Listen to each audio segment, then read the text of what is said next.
To be here with y'all tonight and to talk a little bit about what the Green New Deal is and what we know so far about the Inflation Reduction Act. This workshop is hosted by the Kentucky Just Transition Coalition, and my name is Kara. I'll be your host tonight. I was saying earlier, I am not an expert on the Inflation Reduction Act, so this is very much an overview about what we know so far, and there's a lot that we don't know yet. So hopefully I can help answer some questions you all have about it, and also we can just take note of questions that folks have as we get more information, especially around implementation. We'll hopefully have more answers for folks. So we'll start with, who is the Kentucky Just Transition Coalition?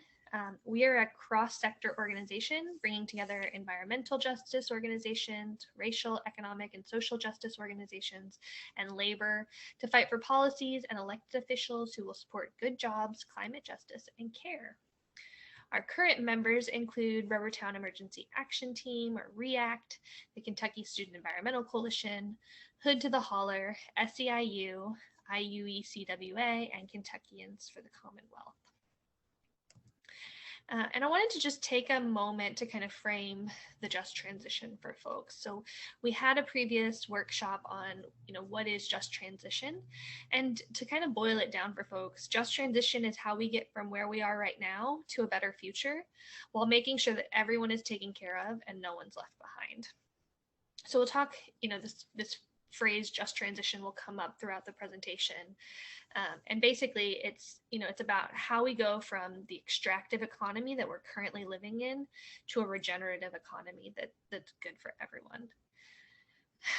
So the title of this workshop is We All Deserve to Live the Good Life. And I thought maybe we could just take a couple minutes and hear from folks around what that means to you. Like, what would it mean to live the good life? And then we'll talk a little bit about how the Green New Deal and to some extent the Inflation Reduction Act will help us move in that direction. So feel free to come off mute and share anything that comes to mind when you think about living the good life.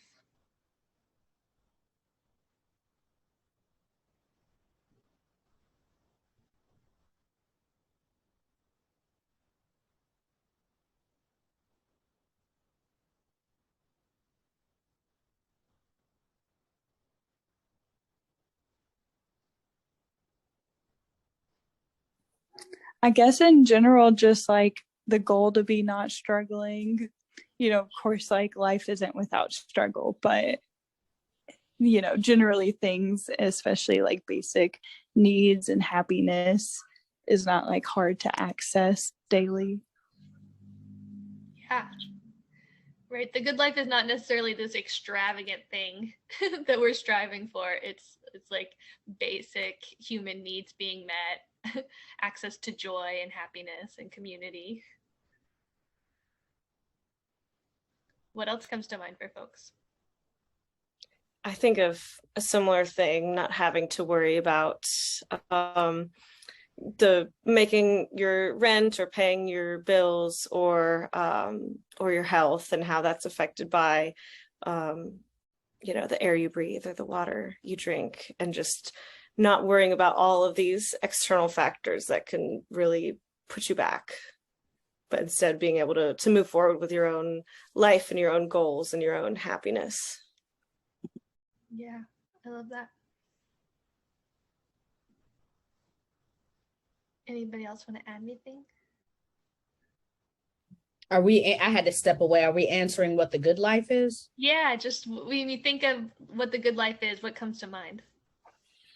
I think what comes to mind with me deals with being able to live freely in our gifts, our natural abilities that bring us joy, without having to fight for things that should automatically be there, without having to spend time in meeting after meeting after meeting 3 to 4 times a week and taking that time away from your family. So wouldn't that be awesome if we didn't have to meet Oh my gosh. And we could just be with our families and enjoy life. Yes. I mean, I have joy, but I'm just saying, it would be a But there lot could be easier. more, there Yeah, could be exactly. more. Yeah, I just think about like the time and the space to like relax and yeah, be together with people and laugh and listen to music and eat good food and not always be on the grind of like getting things done, crossing things off the list And being healthy and yeah. not worrying if where you live, work, play, or pray is contributing to your children's health um, or contribute to any bad health of your family members. Yeah. You want it to be all about personal responsibility, and it's just not. It's about products, it's about the air, it's about a lot of things that we can't control personally. So yeah, if we could minus all that other stuff and just deal with our own personal responsibility, life would be awesome. Mm-hmm. Yeah, I mean, I would spend less time in therapy talking about control issues if I could be more in control of the things that impact my life and not have so many things that impact my life that are out of my control, Right.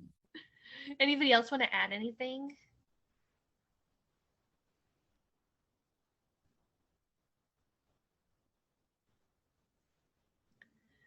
So tonight we're going to talk a little bit about some policies, right? And policy is one way we can move from an extractive economy to a regenerative economy, but it is not the only way.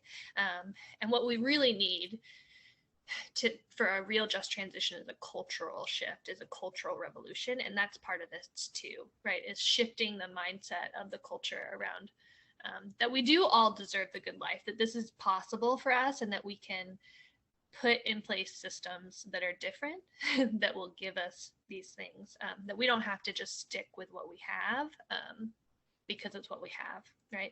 And so we're going to talk a little bit about the Green New Deal, what it is, where it came from, and then we're going to spend the majority of tonight talking about the Inflation Reduction Act that just recently passed and what we know about that so far, and the implications it'll have, kind of framing it in, the IRA, the good, the bad, and the ugly, because it's certainly not all good. So what is the Green New Deal? The Green New Deal is a vision. It's a grand plan for tackling climate crisis, economic crisis, and racial injustice. It's built on the assumption that we need to stop all greenhouse gas emissions by 2050. That keeps us in what scientists are calling a sort of safe zone of 1.5 degrees temperature rise. It's focused on creating good paying jobs, ensuring clean air, water, and food, advancing justice, and massive greenhouse gas reductions. And it calls for a 10-year mobilization to 100% clean electricity grid, while also transforming infrastructure, industry, transportation, housing, agriculture, waste, water, and more. It includes a jobs guarantee, job training, a focus on job quality, and it calls for transforming safety net and caring economy, as well as healthcare, housing, child and elder care, pensions, and more. There are kind of different ideas about where the money would come from to fund a Green New Deal, and it's still really being defined, while also being weaponized by folks who don't want to see a Green New Deal happen. And so, yeah, a Green New Deal is really this all-encompassing vision of what it means to live the good life. And it's really rooted in justice. Does anybody have anything they want to add about the Green New Deal or questions about any of that?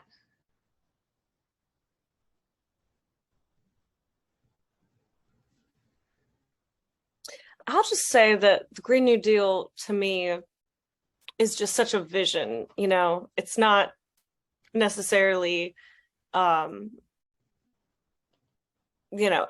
there's a lot of policies within it, but like this really big idea is that like we can live this wonderful life if we take the right steps, and it requires, you know, not just some like federal policies, but it's just a way to enable the good life for people. Yeah, and I think that's a really important point to make too, is that the Green New Deal is not a single piece of legislation, right? We don't pass the Green New Deal. We get buy-in to this idea of a Green New Deal, and then we pass a lot of policies, a lot of different policies to enact the different pieces of the Green New Deal. Is there anything else people want to add or questions?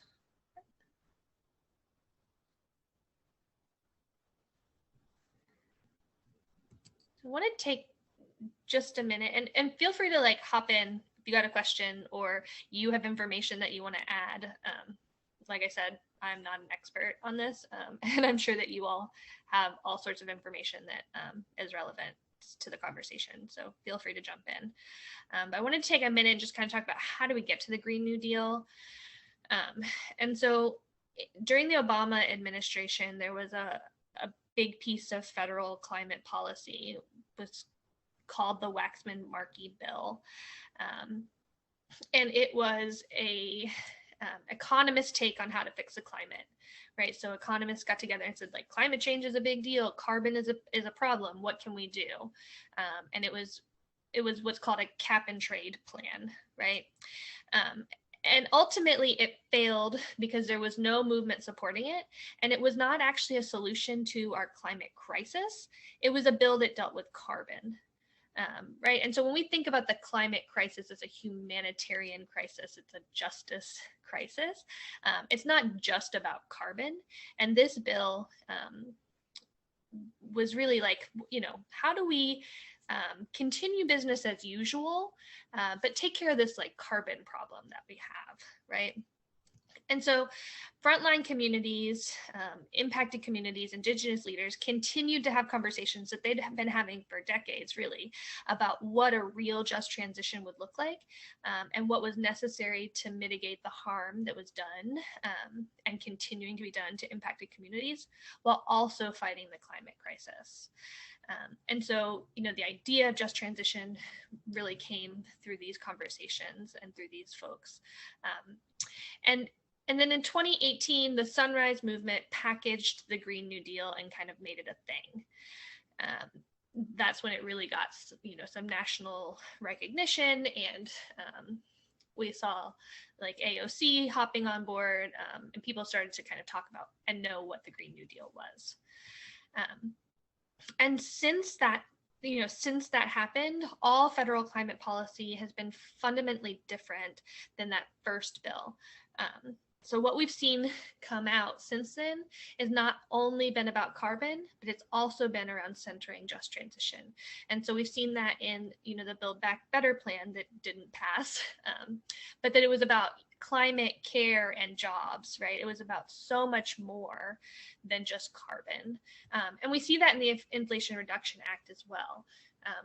While it's not everything that we need it to be, it could have been much more. And there are things in it that are harmful, that we need to be keeping an eye on. It is fundamentally different than an economist's take on how to fix the climate. Anybody want to add anything?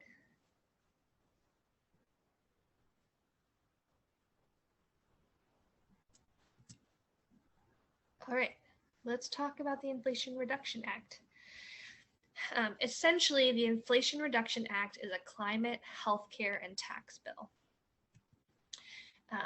And it's really, really big. So this is just like kind of a breakdown of the costs and savings of the policy, and sort of the different line items within it, looking at a 10-year period. So it rolls out over a 10-year period. And so you can see there's $405 billion being invested under the kind of heading of energy and climate. There's $100 billion going into healthcare, extension of expanded Affordable Care Act subsidies, as well as expansion of Medicare Part D and prescription coverage through Medicare. So we're looking at a total investment of like $505 billion. And then there's a tax piece, which is the revenue, which is where the money is going to come from to pay for this, right? And so the revenue is coming from a 15% corporate minimum tax, an IRS tax around enforcement, a 1% tax on stock buybacks, and fees on methane, leaking methane, and superfunds. And so what's really cool is that the tax piece that's funding the Inflation Reduction Act is all around taxing the wealthy and making polluters pay. And then there's some savings that are going to come from the healthcare piece as well. Medicare is going to be able to negotiate prescription drug prices. There's been a repeal of a drug rebate rule, and there's going to be a drug price inflation cap. And all of this is going to add up to actually a net deficit reduction. And so this Inflation Reduction Act more than pays for itself. It actually helps to pay down the national deficit. To the tune of $252 billion. So that's pretty cool. And we're going to kind of go through some of these different pieces that are related to energy and climate, and a little bit more on the tax piece too. So let's talk about the good stuff. Good stuff related to climate and energy. This bill is going to help clean up industrial emissions. It's going to help with home electrification. It's going to help with retiring coal and rural electric co-ops. It's going to help build a green bank for community solar. It's all about incentives. And so there are tax credits that are going to drive investments in wind and solar, including the ability to directly pay those tax credits to local governments, nonprofits, and tribal governments. So as opposed to a rebate, they can get a direct payout. And then there are bonuses that help to make it even better. So there's a 5-time bonus for using good paying labor. There's a 10-time bonus for projects that happen in low income and indigenous communities. There's a 20-time bonus for eligible low income housing projects. So it sweetens the deal when you do it right, and for the folks who most need it. There's going to be funding for rural electric co-ops to help them retire coal plants. And there'll be bonuses for projects in communities where coal jobs have been lost or coal plants have been retired. So there's really a focus on trying to make sure that projects happen in communities where folks are already hurting from the transition. Can I ask a question? Sure. So when you say projects, direct pay to local governments, nonprofits, and tribal governments. Okay. Yeah. So some of these incentives, and we don't know much about implementation at all at this point. Some of these incentives are available to utilities. Some of these incentives are available to industry and corporations, and then some of them are available to like state and local government and nonprofits. And so we're still kind of waiting for them to tease out how it's all going to work. But for some of these projects, like our nonprofits are going to be able to apply for the funding and do the project. Okay, I think it's going to be interesting seeing which. So these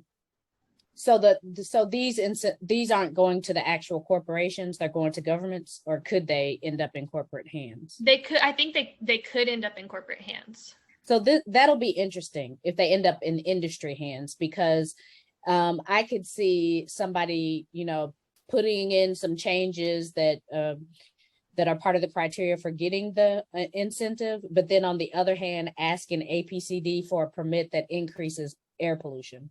So I can see like that contradiction happening. Yeah. And hopefully we can bring that to light and maybe make that less likely to happen. Yeah. And I think, I think you're 100% right, Ebony, we're going to have to be watching the implementation of this, and there's going to be a whole lot of community accountability. I mean, I can see local governments and state governments doing things that are not great either, you know, and so we're going to have to be watching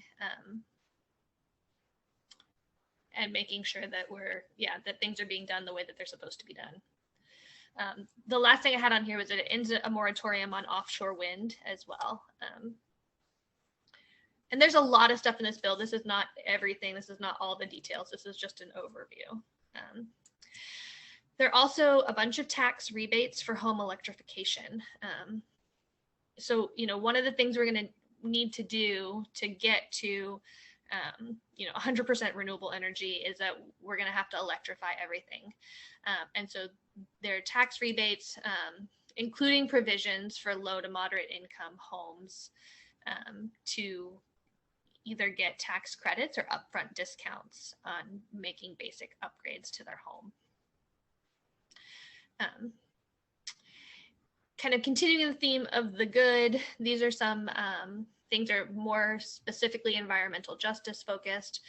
They're going to be environmental justice investments to cut pollution from ports and schools, investments in reducing air pollution in low-income communities, investments in Justice 40 accountability, which is a Biden initiative that requires 40% of all climate spending to happen in impacted communities, a greenhouse gas reduction fund, priority jobs in EJ communities, and neighborhood block grants.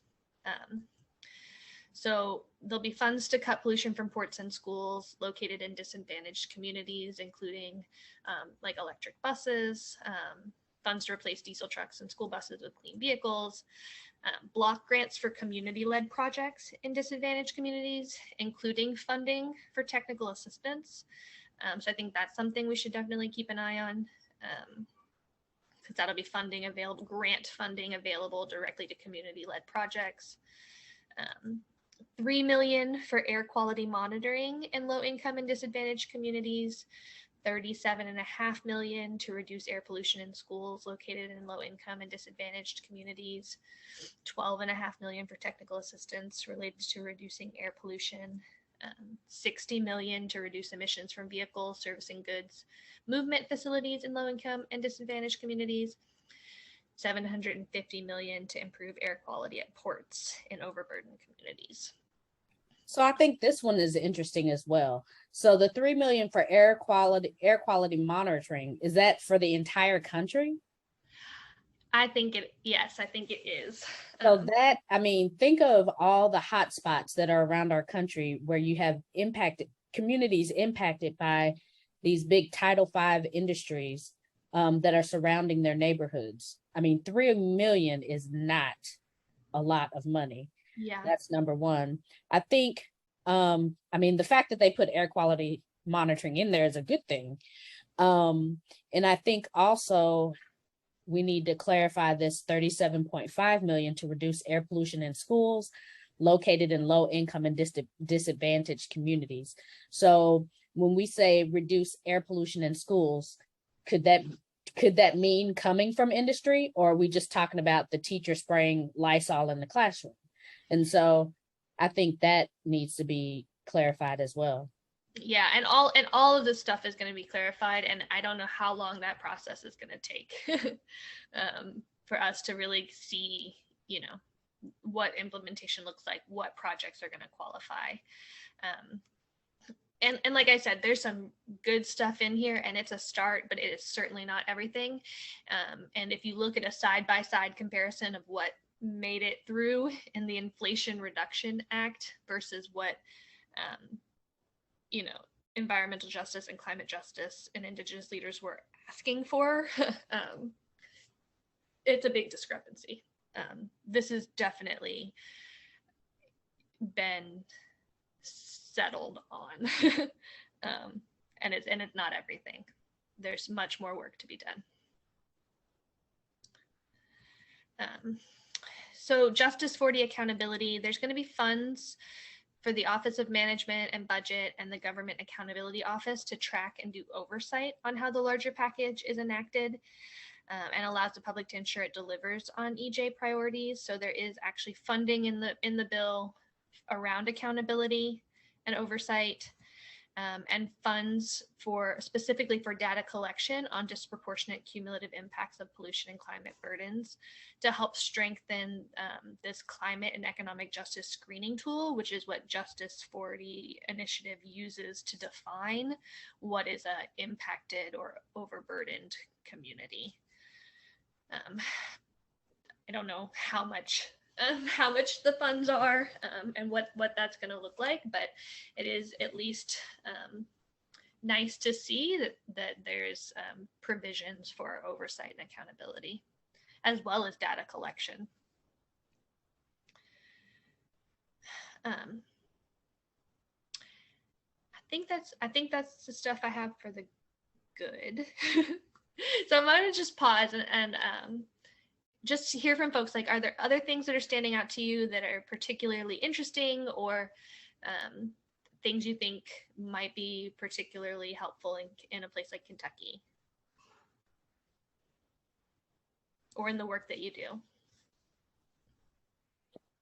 I think that the environmental justice neighborhood block grants is a really interesting thing that has been included in the good aspects. I think that so it's modeled after the program that's already existing in the federal government with community development block grants, but specifically now focused on environmental justice. And community development block grants have been, I think, pretty successful, despite including all the red tape that federal investments usually have. I know that a lot of development block grants, CDBGs. So I think the environmental justice ones is really interesting, kind of taking an existing program and saying we can have the same kind of success, but from an environmental justice standpoint. I think that's really interesting. It's one of those things, again, like all of this, we need to watch it carefully and make sure that it is implemented equitably and with the promises that they have, fulfilling their promises that they've made to people. And of course, it's just like everything else, it's not enough, but it is a win, and definitely something that was a hard fought win for sure. So I think it's really interesting to see. Yeah. I'm thinking there should be right now people and organizations, and hopefully there are, but who are collaborating right now and looking at which portion of this that they think they can organize around, so that when decision makers finally say, okay, before decision makers say, this is what we want to do with the money, if they haven't already, that we already have something in place to deliver to them and say, this is what we want the money to be used for.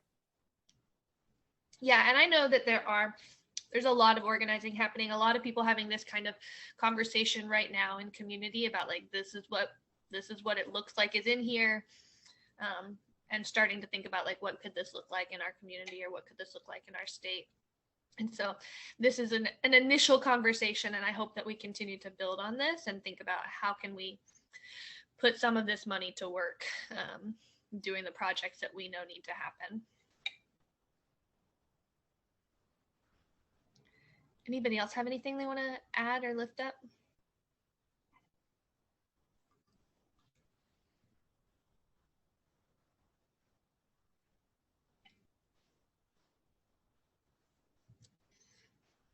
So like I mentioned earlier, one of the things that I'm really excited about in terms of the Inflation Reduction Act is that it makes polluters pay.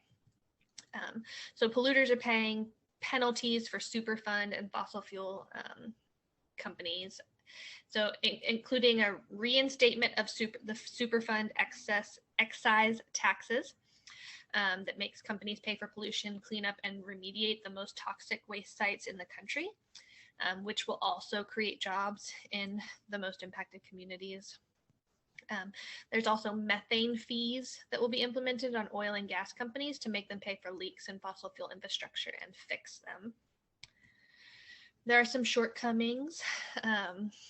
One is that the domestic and international fossil fuel subsidies that exist currently have not been eliminated. So there are something around $35 billion in fossil fuel subsidies that exist.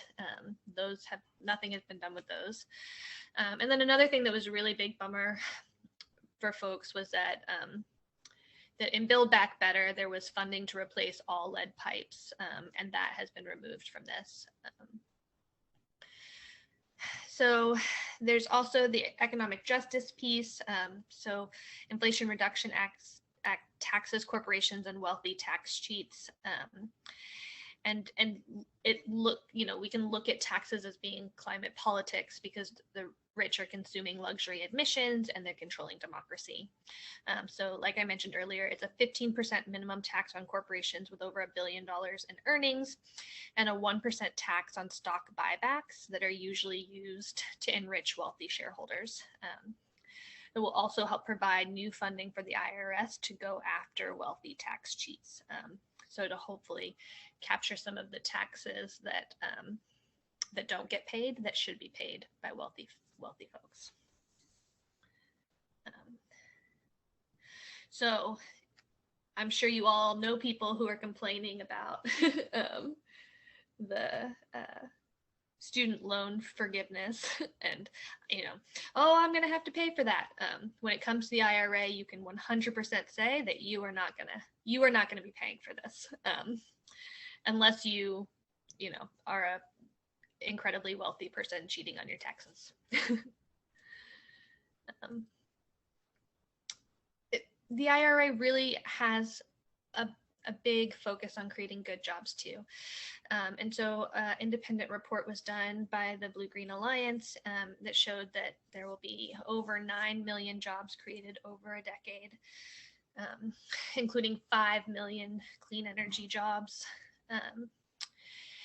And there are provisions specifically in the IRA around having registered apprentice programs, targeted investments in equitable hiring practices, and prioritizing job creation for low-income workers, workers of color, workers in environmental justice, deindustrialized and energy transition communities.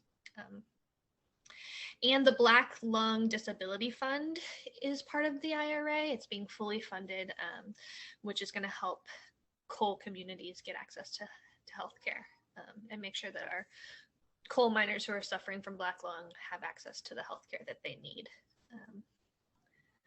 So that's pretty cool too. Any questions or comments or anything that y'all have learned that you think is important that I missed? I'll say something that I recently learned from Lisa about that Black Lung Disability Fund is that coal communities have been, of course, fighting to get that renewed for years. It's a fund that had been active and needed to be reinstated by Congress, and because before there was a time limit, it was going to be the money was going to be put into it until a certain year, and then it never got renewed by Congress until now, and now it's renewed indefinitely. So now, that's going to be continually getting more money into it to really actually pay out the funds that are people who are getting those funds deserve. So I think that's that shows that, there was a smaller win in a previous year when it was actually first created, but then these things, if we don't watch it, they just fall off and don't get renewed or just get kind of deleted from line items and from the budget. But if we keep fighting, we can get things like this just renewed indefinitely and make sure that the benefits keep going to our people. Yeah, I think in the scheme of all the things the IRA does, this piece might get looked over by a lot of people, but folks in coal communities have been fighting for this for a really, really long time, and it's a huge deal, especially in Kentucky. Yeah.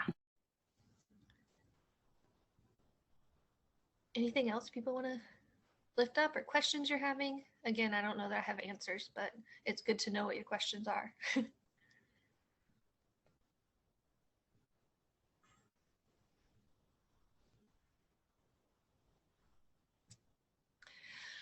Okay, let's talk about the bad stuff. There are definitely some harmful and false solutions in the IRA, including subsidies for coal and gas, subsidies for trash incineration and biofuel, mandatory offshore leasing for oil and gas, investment in carbon capture and sequestration, and investment in hydrogen technology.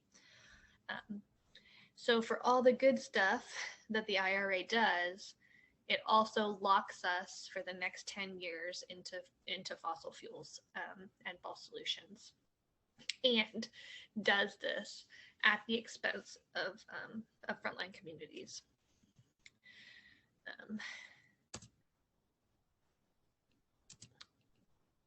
Come on.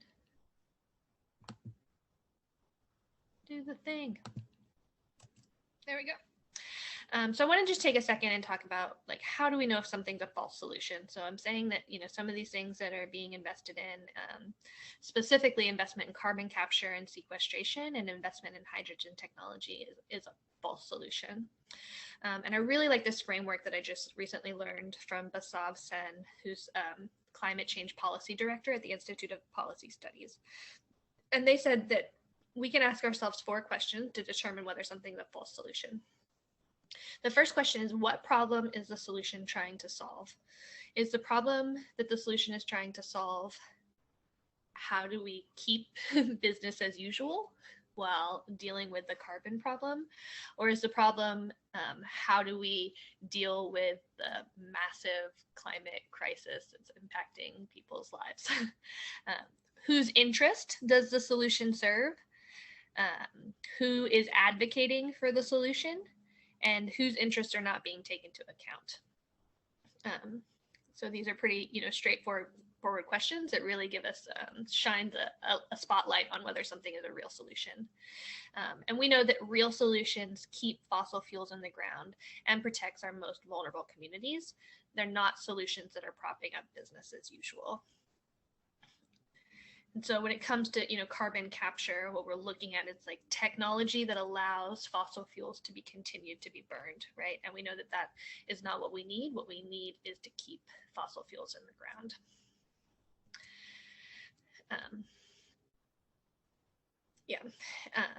So those are some of the bad things.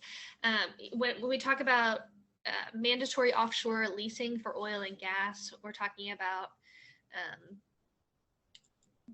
they're tying offshore leasing for renewables to offshore leasing for oil and gas. And so when there's a lease for offshore wind, they also are going to offer a lease for offshore oil and gas, which we know is going to directly impact frontline communities in the Gulf and Alaska, especially, where those projects are mostly located.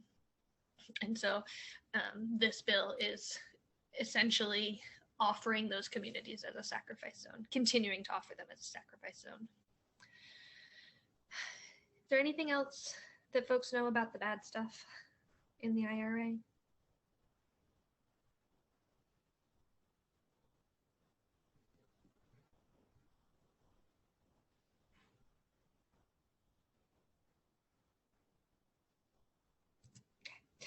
And the last thing I want to bring up is the ugly, right? So we got the good, we got the bad, and we've got the ugly.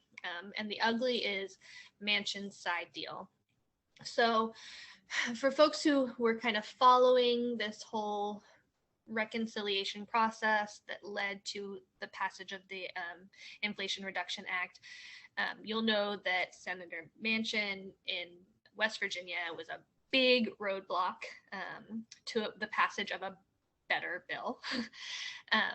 And in order to get Manchin on board with voting yes for the Inflation Reduction Act, there is a side deal that has been promised of a fossil fuel project fast track. This would be a separate piece of legislation greenlighting the Mountain Valley Pipeline, Alaska pipelines, and LNG export terminals. It's likely going to be included in the end of September's continuing resolution. There's no formal text that's been released yet, but what we're anticipating is a bill that will restrict public access to the courts to seek remedies against illegal project development, placing arbitrary limits on the amount of time the public has to comment on polluting projects, curtailing public input, environmental review, and government accountability, requiring a certain number of harmful fossil fuel projects to receive priority federal support, assistance, and expedited environmental review, undermining the Clean Water Act, and pushing approval for Manchin's pet project, the Mountain Valley Pipeline. We absolutely cannot let this happen. And right now, folks are really calling on leadership to ensure that this bill is not tied to a larger piece of legislation like a continuing resolution, that it gets filed as a standalone bill, which makes it easier to kill. So that's the ugly. Does anybody else know anything about the side deal that you all want to bring into the conversation?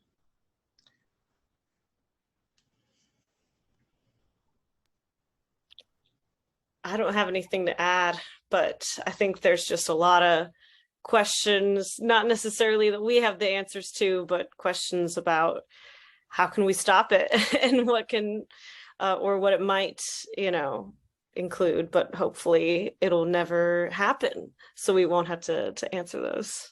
Yeah. Yep. So like we've talked about, kind of in wrapping up, what we've talked about so far, implementation matters. There's still so much that needs to be figured out about how this is going to be implemented.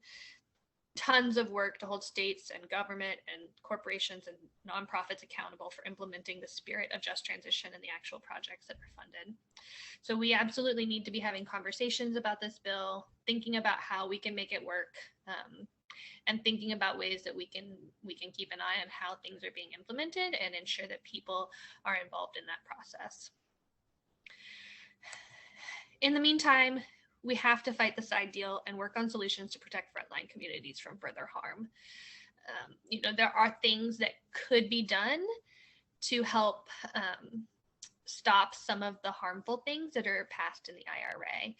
One thing that movement has been calling for is for President Biden to declare a state of emergency around climate. And if Biden were to do that, that would unlock special powers for him to do things like stop leases for fossil fuel projects, offshore fossil fuel projects, to cut those subsidies, for oil and gas exports. And so that's, one potential tool in our toolbox around trying to help protect frontline communities from further harm.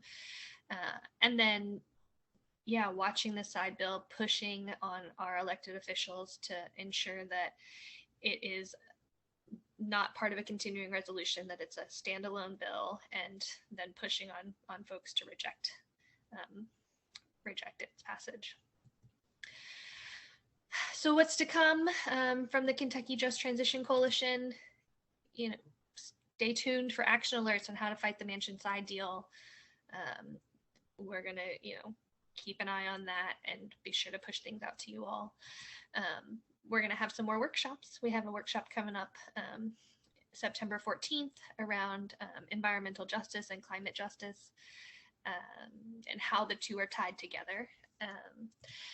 We'll be hosting some community events, or co-hosting community events, or showing up at community events to have conversations around a vision for just transition in Kentucky, and around, what we're continuing to learn about the Inflation Reduction Act. And you can follow us for stories from across the state and the country. We're on Facebook, Instagram, and Twitter. And you can also email us if you have any questions, or you want to follow up, or any information that you learned that you want to share. So